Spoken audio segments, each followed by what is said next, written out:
Hi guys! Welcome to my new video. Nandito na naman po tayo ulit sa Expo Doha. Last time na nandito ako sa Expo at pauwi na ako, bigla namin nadaanan itong napakagandang area na to. At ang sabi ko sa sarili ko, babalik ako dito sa Expo para makuhanan ng magandang video ang mga iba't ibang halaman at bulaklak na nandito. At ito ang dahilan kung bakit nandito ako ngayon. At talaga naman na napakabango at humahalimuyak ang mga bulaklak. So sino ba naman ang hindi mag-i-enjoy dito, diba? Aaminin ko sa inyo guys, itong mga bulaklak na ito ay hindi nakakaiba sa paningin ko. Kasi nga lagi ko na silang nakikita sa mga daanan. Pero ang nakakamangha guys, marami palang varieties. Katulad niyan guys, bukod sa iba't ibang kulay niyan, marami pa silang batik-batik na variety. Napaisip tuloy ako guys na itong mga klaseng halaman or bulaklak is parang season nila pag malamig or winter ang panahon. So iiwanan ko muna kayo guys na mag-enjoy sa mga halaman na nagagandahan dito.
So ayan guys, nakaalis na tayo doon sa maraming bulaklak at nandito na nga tayo sa My Family Zone kasi may pakonting concert si Kuya. At eto nga, ang daming tao at nakisyoso din ako. Naku, sobra din ako nag-i-enjoy dyan guys. At sayang nga lang dahil na-miss ito ni Jay kasi nga may pinuntahan siya. Nagpa-carwash yata kung hindi ako nagkakamali.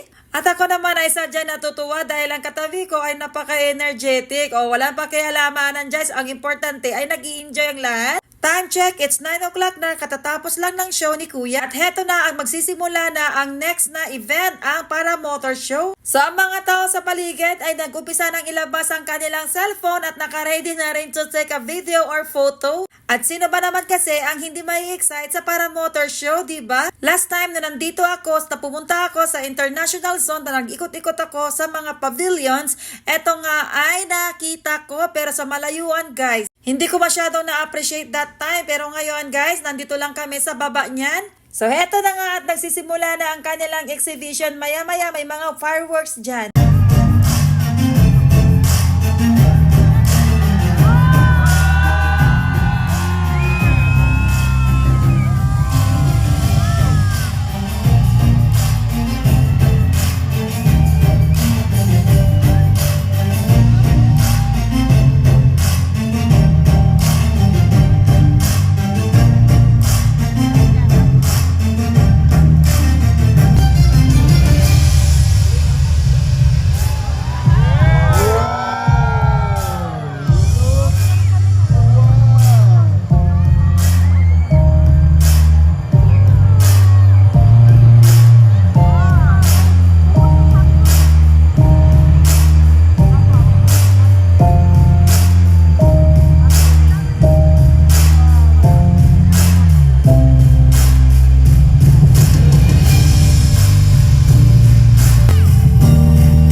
So ayan guys, maraming salamat po sa panonood and abangan nyo po yung mga iba pang videos na aking i-upload. Bye!